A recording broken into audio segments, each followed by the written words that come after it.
பாருங்க. அப்ப நம்ம உரையாசிரியர்களே என்ன சொல்லியிருக்காரு பாருங்க. முல்லை நில கடவுளர் இளம்பூரணர் எழுதுகிறார், மாயோன் என்கிறார். மாயோன்னு சொல்லிட்டாரு. அவர் யாரு? அது திருமாலுன்னு சொல்லல, மாயோன்ட்டார். கடவுள்னு சொல்லல, தெய்வம் என்றும் சொல்லல, மாயோன்னு சொல்லிட்டார். நச்சினாரிக்கினியர் சொல்றார் கடல் வண்ணன் என்கிறார்.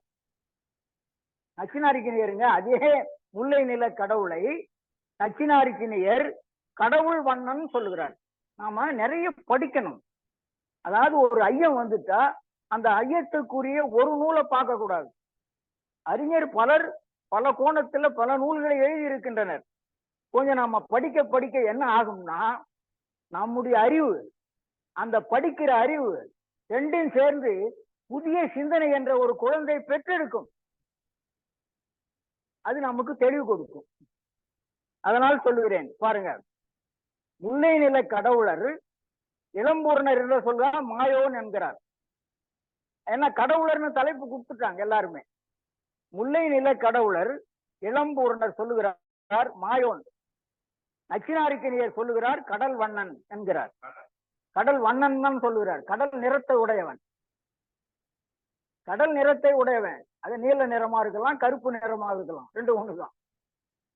சோமசுந்தர பாரதியார் சொல்லுகிறார் கருநிற கடவுள்னே சொல்றார். சோமசுந்தர பாரதியார் பகுத்தறிவாதி. அவர் சொல்லுகிறார், சோமசுந்தர பாரதியார் கருநிற கடவுள் என்கிறார். இப்ப குறிஞ்சி நில கடவுளர் பார்க்கலாம். இளம்பூர்ணர் தேயோன் முருகவேள் என்கிறார். தேயோன்னு சொல்றதோட விடல, முருகவேள் என்றும் சொல்லுகிறார். நச்சினாரிக்கினியர் இந்திரன் என்கிறார். நச்சினாரிக்கினியர் இந்திரன் என்கிறார். சோமசுந்தர பாரதியாரும் இந்திரன் என்கிறார். அப்புறம் மருதநில கடவுளர் இளம்பூரணர் வேந்தன் என்கிறார். ஏன் அந்த தொல்காப்பியர் சொன்ன சொல் அப்படியே, தொல்காப்பியர் வேந்தன்னாரு, இவரும் வேந்தன்றார் இளம்பூரணர். ஏன்னா இந்த சிக்கல்ல போய் அகப்பட்டு கொள்ளக்கூடாதுன்னு நினைக்கிற உரையாசிரியர்கள். மூவாவும் இதே மாதிரிதான். நீங்க திருக்குறள்ல ஏதாவது உங்களுக்கு ஒரு ஐயம் ஏற்பட்டு போச்சுன்னா திரும்ப மூவாவுடைய உரையை பார்த்தீங்கன்னா திருவள்ளுவர் என்ன சொன்னாரோ அதே சொல்லு அங்க இருக்கு. காரணம் சிக்கல்ல போய் சிக்க கூடாது என்று நினைக்கிறவர்கள் பாருங்க. அப்ப நச்சினாரிக்கினியர் இந்திரன் மருதநில கடவுளர் இளம்பூரணர் வேந்தன் என்கிறார். இந்திரன் என்றும் சொல்லியிருக்கிறார். நச்சினாரிக்கினியர் இந்திரன் என்கிறார். சோமசுந்தர பாரதியாரும் இந்திரன் என்கிறார். வேந்தன் என்ற சொல்லு தொல்காப்பியர் பயன்படுத்தியிருக்கிறார். அதை வேந்தன் என்றும் இந்திரன் என்றும் சேர்க்கே சொல்றார் இளம்பூரணர். ஆனா நச்சினாரிக்கினியர் இந்திரன் என்கிறார், சோமசுந்தர பாரதியாரும் இந்திரன் என்கிறார். சரி, நெய்தல் நில கடவுள் இளம்பூரணர் வருணன் என்கிறார். இந்த வருணன் என்ற சொல்லு தொல்காப்பியரே கொடுக்கிற சொல்லுதான். இளம்பூரணர் தப்பினார் பாருங்க. முதல்ல மாயோன் என்ற சொல்லும் தொல்காப்பியர் சொன்ன சொல்லு, சேயோன் என்ற சொல்லும் தொல்காப்பியர் சொன்ன சொல்லு, வேந்தன் என்ற சொல்லும் தொல்காப்பியர் சொன்ன சொல்லு, வருணன் என்பதும் தொல்காப்பியர் சொன்ன சொல்லு. இது அப்படியே இளம்பூரணர் கொடுத்திருக்கிறார். அவர்தான் தொல்காப்பியத்துக்கு முதல் உரையாசிரியர் பாருங்க. இப்போ இளம்பூரணர் வருணன் என்கிறார். நச்சினாரிக்கினியர் கருங்கடற் கடவுள்ன்றார். கருங்கடல் கடவுள். கடல் கருமையான கடல், அதுக்கு கடவுள். நச்சினாரிக்கினியர் கருங்கடற் கடவுள் என்கிறார். சோமசுந்தர பாரதியார் கடல் கெழு கடவுள் என்றார். கடல் கெழுவான், கடல்ல மிகப்பெரிய கடவுள். கடலே மிகப்பெரியது இல்லையா? அப்ப கடவுளும் பெரியவரா இருக்கணும். அதனால கடல் கெழு கடவுள் என்கிறார். பாலை நில கடவுளர் யாவர்? நானில தலைவரும் குறுநில மன்னராவர். மருதநில தலைவனே வேந்தனாவான். மாயோனை, சேயோனை, வேந்தனை, வருணனை கடவுளாக கொண்டால் கருப்பொருளில் முல்லைக்கு தெய்வம். மாயோன் மேய என்பது மாற்றப்பட்ட செய்யுள் என்று மு. ராமலிங்கன், பகீரதன் ஆகியோர் கூறுகின்றனர். மாயோன் மேய என்பது மாற்றப்பட்ட செய்யுள். புரியுதா? இப்போ நாம தொல்காப்பியத்தில் இப்படிதான் எல்லாரும் படித்து கொண்டு இருக்கிறோம். இந்த செய்யுள் மாற்றப்பட்டது மாயோன் மேய என்பது மாற்றப்பட்ட செய்யுள் என்று மு. ராமலிங்கன், பகீரதன் ஆகியோர் கூறுகின்றனர். என்னவா இருந்திருக்கணும்னு அவங்க சொல்றாங்க. காடுரை உலகமும் மைவரை உலகமும் தீம்புணல் உலகமும் பெருமணல் உலகமும் முல்லை குறிஞ்சி மருதம் நெய்தல் என சொல்லிய முறையால் சொல்லவும் பொடுமே. இதுதான் இருந்திருக்கணும். இது இடைத்தெருகளாக கடவுள்களை அதுலயும் வைணவர்கள் செய்திருக்கிறார்னு சொல்றார் என்றிருந்த நூற்பாவை சமயவாதியர் மாற்றி அமைத்துள்ளனர் என்கிறார். மாயோன் விஷ்ணுவை குறிக்கும் ஒரு பெயர். மாயோன் என்பது விஷ்ணுவை குறிக்கும், அதாவது வைணவ பெயர். புறத்திணை இயலில் மாயோன் மேய மண்பெரும் சிறப்புன்னு இன்னொரு இடத்துலயும் மாற்றி இருக்கிறாங்க. மாயோன் மேய மண்பெரும் சிறப்பு என்று ஒரு செய்யுள் அடியை செருகி இருக்கின்றனர். தொல்காப்பியம் தோன்றி 10,000 ஆண்டுகள் ஆகின்றன. எப்படி 10,000 ஆண்டு? பொள்ளாச்சி மகாலிங்கம் அந்த நூலுக்கு முன்னுரை எழுதியிருக்கிறார். கிமு 7000 தொல்காப்பியர் காலத்தை சொல்றார். அது முதற் சங்கத்தில் இயற்றப்பட்டதுன்னு சொல்றார். மற்றவர் அனைவரும் 2வது சங்கம் என்று சொல்லுகிறார்கள். அதுல பலர் பலவிதமான சொன்னாலும் அண்ணாமலை பல்கலைக்கழகத்தில் பேராசிரியராக இருந்த வெள்ளைவாரனார் அவர் தொல்காப்பியத்துக்கு உரை எழுதியிருக்கிறார். அவர் சொல்லுகிறார், நிலங்கரி திருவீர்பாண்டியனுடைய அவையில் இந்த தொல்காப்பியம் அரங்கேற்றம் செய்யப்பட்டது என்பதனால் நிலங்கரி திருவீர்பாண்டியனுடைய காலம் கிமு 5320 கிமு 5320 என்று துல்லியமா சொல்றார். அப்படியானால் இந்த 3000 இந்த 2000 சில்லறையும் 3000 சில்லறையும் கூடனா 8000 வருது. 8000 9000 ஆயிடுச்சு இல்லையா? 5320 இப்போ 2500 2555 வந்துடுச்சு. இப்போ 2000னா 7000 8000 வந்து இப்ப சரியா இருக்குது. அவங்க சொல்ற 10,000 ஒரு 8000 ஆண்டு பார்ப்போம். அடுத்து இது நான் இது சொல்றேன் பாருங்க. 10,000 ஆண்டுகள் இவற்றுக்கு சான்றுகள் உள்ளனன்னு சொல்றாங்க 2 பேரும். நாங்க சும்மா சொல்லிவிடவில்லை, இவற்றுக்கு சான்றுகள் உள்ளன என்று கூறியுள்ளனர். அடுத்து 952வது நூற்பா. பொழுது காரும் மாலையும் முல்லை குறிஞ்சி கூதிர் யாமம் என்மனார் புலவர். இது நூற்பா. தெரியும். பொழுது 6ஆக பெரும்பொழுது பிரித்திருக்கிறார்கள். அதாவது எது அதுக்கு எது உரியது. பெரும் பொழுது ஆகிய கார்காலமும் சிறு பொழுது ஆகிய மாலையும் மாலை காலமும் முல்லை நிலத்துக்கு உரியன. அது போட்டுங்க. அதாவது இப்போ தெரிஞ்சுக்கணும் நாம முல்லை நிலத்துக்கு எது எது உரியது. முல்லை நிலத்துக்கு கார்காலமும் மாலை காலமும். கார்காலம் என்பது பெரும்பொழுது, மாலை என்பது சிறு பொழுது. இந்த ரெண்டும் முல்லை. முல்லைன்னு போட்டு நேரா அதுக்கு நேரா காரு மாலைன்னு போட்டா போதும், தெரிஞ்சுக்கலாம். அது பெரும்பொழுது சிறு பொழுது. பிறகு பெரும்பொழுது ஆகிய கூதிர் காலமும் சிறு பொழுது ஆகிய யாமமும் குறிஞ்சி நிலத்துக்கு உரியன.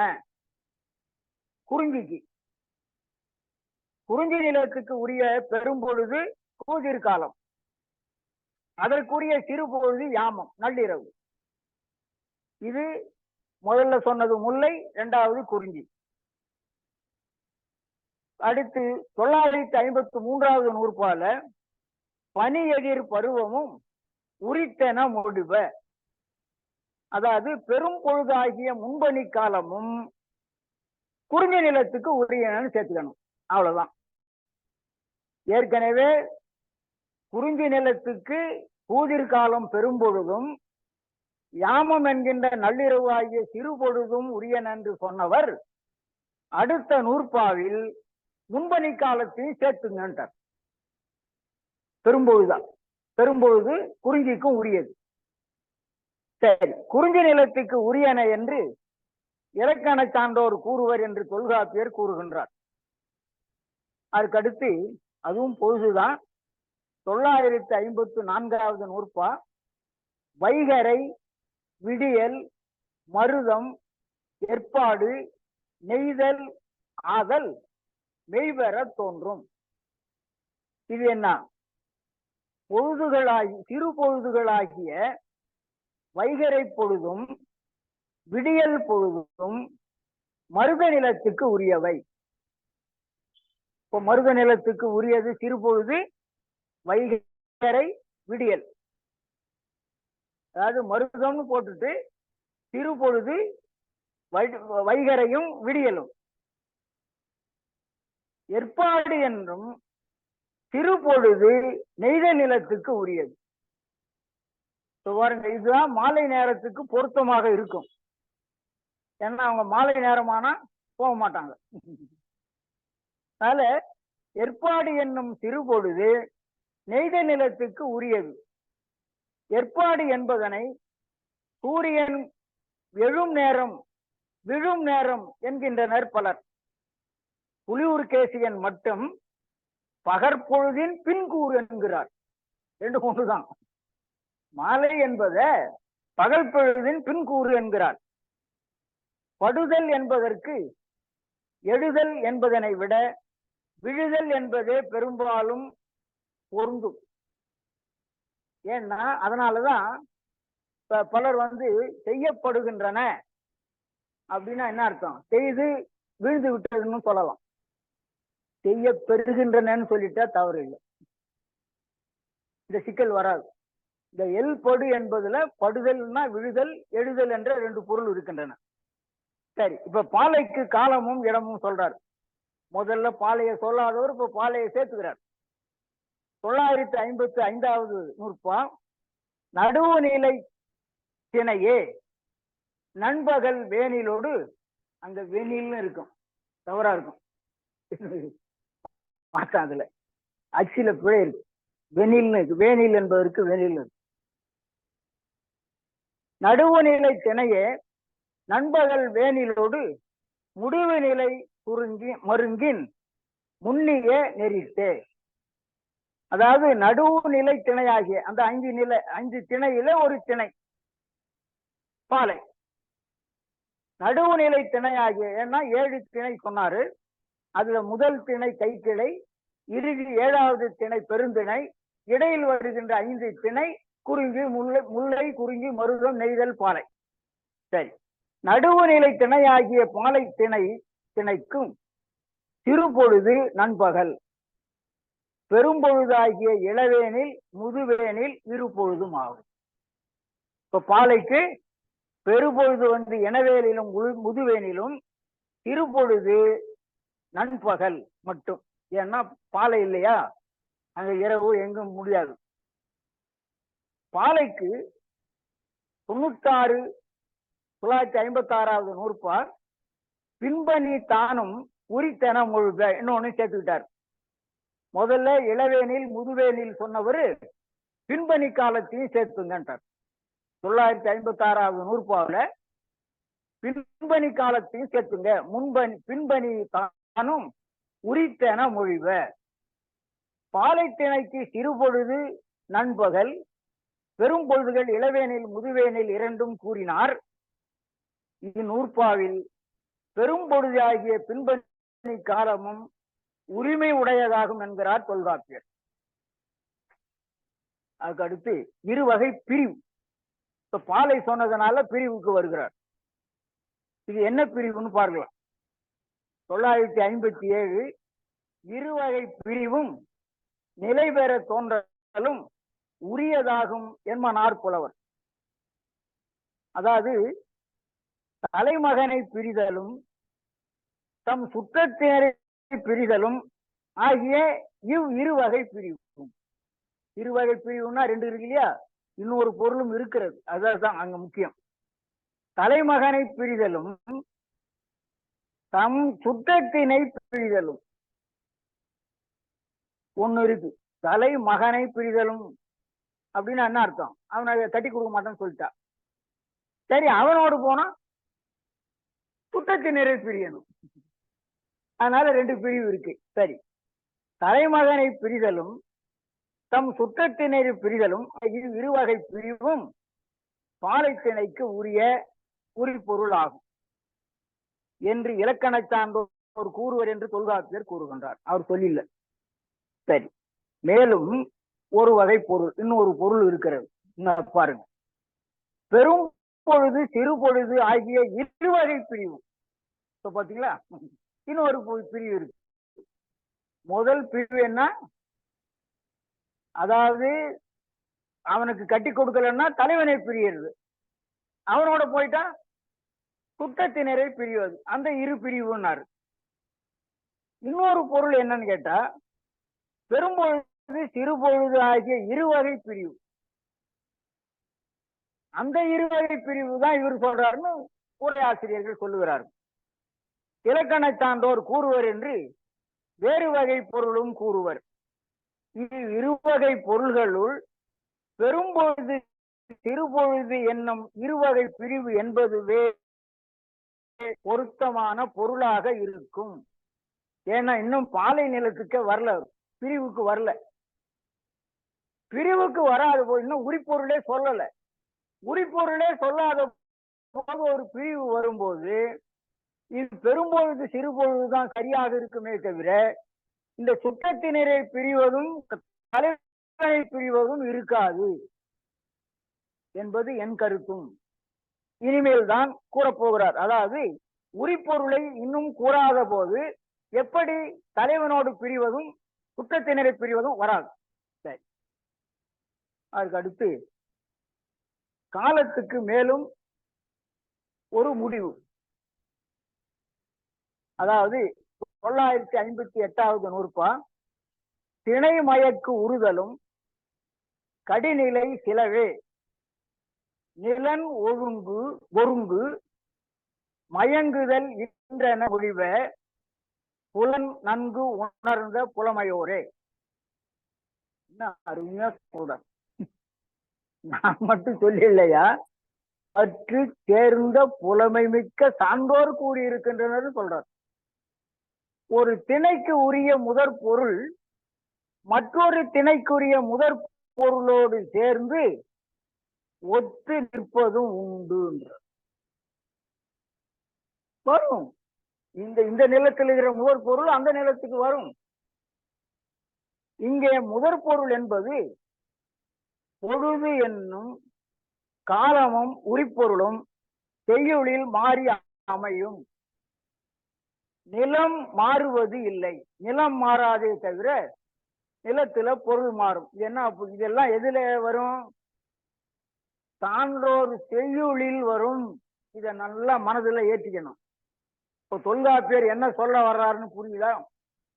சான்றோருடைய அக இலக்கியங்களில் அக பாடல்களில் வர்ற பொருளை பார்த்தால் இந்த நிலத்துக்குரிய பொருள் மட்டும் இல்ல, அந்த நிலத்துடைய பொருள் இங்க இருக்கும்ன்றார். ஏன்? ஒரு பறவை இருக்கிறது, அந்த பறவைக்கு இது குறிஞ்சி நிலம், நம்ம போகக்கூடாது, இது நம்ம போகலான்னு போகுமா? அதுக்கு எல்லை கிடையாது, மாறி போனாலும் போகலாம். ஆனால் அது அது சிறப்பு இல்லை. அந்தந்த நிலத்துக்குரிய பறவை அந்தந்த நிலத்தில் சொல்லுவதுதான் சிறப்பு. ஆனால் மாறி வரும், அது சிறப்பு இல்லை. அதான் மயங்கும். மயங்கும் என்பது என்னன்னா, இப்போ அதுக்கு எல்லை இல்லாததுனாலையும் அது தடுப்பு இல்லாததுனாலும் வரும். செடி மரம் கூட இந்த மரம், இந்த நிலத்தில் இருக்க வேண்டிய மரம் இன்னொரு நிலத்தில் கூட இருக்கும், நிறைய இருக்காது. அந்த விதை அங்க போய் விழுந்திருக்கலாம், முளைச்சிருக்கலாம். அது ஏன் இதை சொல்ல வராருன்னா, செய்யுள்ளியே இந்த கதி உண்டு, மயங்கி சொல்லுவார்கள். மருத நிலத்து மரத்தை சொல்ல வேண்டியதுக்கு பதிலா குறிஞ்சி நில மரத்தையும் சொல்லுவார்கள். இதை நாம பார்த்துக்கணும். அப்ப இவர் சொல்றதுனுடைய நோக்கம் இப்ப என்ன புரியுதா? செய்யுள் தான். மயங்குதல்லாம் இது இல்லையா, அது இல்லையா, இதுவா அதுவா, இந்த நிலமா அந்த நிலமா அப்படின்னு. ஆனால் இப்ப மருத நிலத்துக்குரிய மரம், மருதத்துக்குரிய விலங்கு, மருத நிலத்துக்குரிய பறவை எல்லாம் இருக்கு இல்லையா? அந்த ஒரு பறவை இங்க வந்தாலும் வரலாம். ஆனால் அது இல்ல, எது பெரும்பான்மையோ அதுதான் அதுக்கு சிறப்பு, அதுதான் சிறப்பு. பாருங்க, ஒரு திணைக்குரிய முதற் பொருள் மற்றொரு திணைக்குரிய முதற் பொருளோடு சேர்ந்து ஒத்து நிற்பதும் உண்டு. இங்கே முதற் பொருள் என்பது பொழுது என்னும் காலமும் உரிப்பொருளும் செய்யுளில் மாறி அமையும், நிலம் மாறுவது இல்லை என்று புலமை மிக்க சான்றோர் கூறுவார். பாடலுக்கு மட்டும்தான், ஆக அவர் பாடலுக்கு மட்டும்தான் சொல்லுகிறார். அவரு சொல்லுவது பாடல்ல மாறி வரும், இடம் மாறி வராது, தெரும்பொழுது பெரும்பொழுது மாறாது. பாடல்ல மாறி சொல்லுவது உண்டு, சொல்லி விடுவார்கள். இது சொல்லுவதே அதுக்காக தான் நான் முதல்ல சொல்லிட்டேன். ஏன் பொருளதிகாரத்தை தொல்காப்பியர் பாடுகிறார் என்றால், அவன் காவியம் செய்பவன் இந்த கொள்கையில் செய்ய வேண்டும், இந்த கோட்பாட்டில் செய்ய வேண்டும். இதுக்குதான் அதை பாடுறார். ஆமா, பாட்டுக்கு மட்டும்தான். இந்த ஆமா ஆமா இது இந்த திணை என்பதும் பெரும்பொழுது சிறுபொழுது என்பனவும் அவர் செய்கின்ற செய்யுளில் அமைவது பொருள். எல்லாரும் செய்வாங்க, ஆனா சில சமயத்துல மாற்றி பாடி விடுவார்கள். அது மயக்கம், அதாவது அதுக்கு பொருள் மயக்கம் சொல்றது உண்டு. திணை மாறி வந்தா திணை மயக்கம், பொருள் மயக்கம் இது வரும். அதனாலதான் இது ஏன் முதல்ல சொன்னதுக்கு காரணம் அதுதான். இப்படி வாழுங்கள் நம்மளை கேட்கல அவரு, இப்படி வாழ்வீராக என்று நமக்கு ஆணையிடல. ஆனா இப்படி வாழ்ந்தனர், வாழ்வார், வாழ்வர். இது ஏன் காவியம் படிக்கும் பொழுது அந்த அகத்திணை பாடல்களில் இது மாதிரி ஏற்கனவே இருக்கிறது, இவையெல்லாம் இருக்கின்றன. இதுதான் பாடி, அதாவது மொழிபெயர்னு சொன்னதுக்கு காரணம் அதுதான். புலமையோர் ஏற்கனவே சொல்லி இருக்கிறார்கள் என்பது என்ன, செய்யுள்ள பாடி இருக்கிறார்கள். பாருங்க, கருங்கால் ஒரு எடுத்துக்காட்டு. கருங்கால் வேங்கை வீவுகு துருகல் இரும்புலி குருளையின் தோன்றும் காட்டிடை எண்ணி வருணர் களவிற்கு நல்லை அல்லை நெடுவெண் நிலவே. இது குறுந்தொகையில 47வது பாட்டு. இதுல பாருங்க, வேங்கை மரம் மலர்ந்து மலர்கள் உதிர்ந்து கிடக்கின்ற பாறை கல்லானது நள்ளிரவில் வருகின்றவனுக்கு புலிக்குட்டியினை போன்ற தோற்றம் அளித்து அவன் அஞ்சி தன் வந்த வழியே திரும்பி போக செய்யும். சரி, களவு ஒழுக்கத்தினை தடை செய்தாலும் கற்பொழுக்கத்திற்கு துணை செய்கின்றது வெண்ணிலவு. இப்போ நிலவனுடைய வேலை என்ன, காதலை உண்டாக்குவது, பிரிச்சுக்கு இப்படி வருவது உண்டு. இந்த செய்யுள் குறிஞ்சி திணை செய்யுளாகும். செய்யுள் எங்க இருக்கு, மருதநிலை செய்து வருவது. வேங்கை மரம் மருதநிலை, குறிஞ்சி திணை செய்யுளாகும். வேநீர் காலத்தில் தான் வேங்கை மரம் மலர்வது வழக்கமாகும். இதுல பாருங்க, இப்ப பாருங்க, எப்போ வேநீர் காலத்துல தான் வேங்கை மரம் மலரும். பாலை திணைக்குரிய வேநீர் காலம் கூறப்பெற்றுள்ளது. திணையே மாத்திட்டாங்க. இந்த செய்யுள் குறிஞ்சி திணை செய்யுளாகும். வேநீர் காலத்தில் தான் வேங்கை மரம் மலர்வது வழக்கமாகும். பாலை திணையினுக்கு உரிய வேநீர் காலம் கூறப்பெற்றுள்ளது. இப்படி வரும். அதுக்காக நாம மயங்கிடக்கூடாது, அது மயக்க நிலை. முதற் பொருள் கருப்பொருளுக்கு ஒரு விதி சொல்றார்.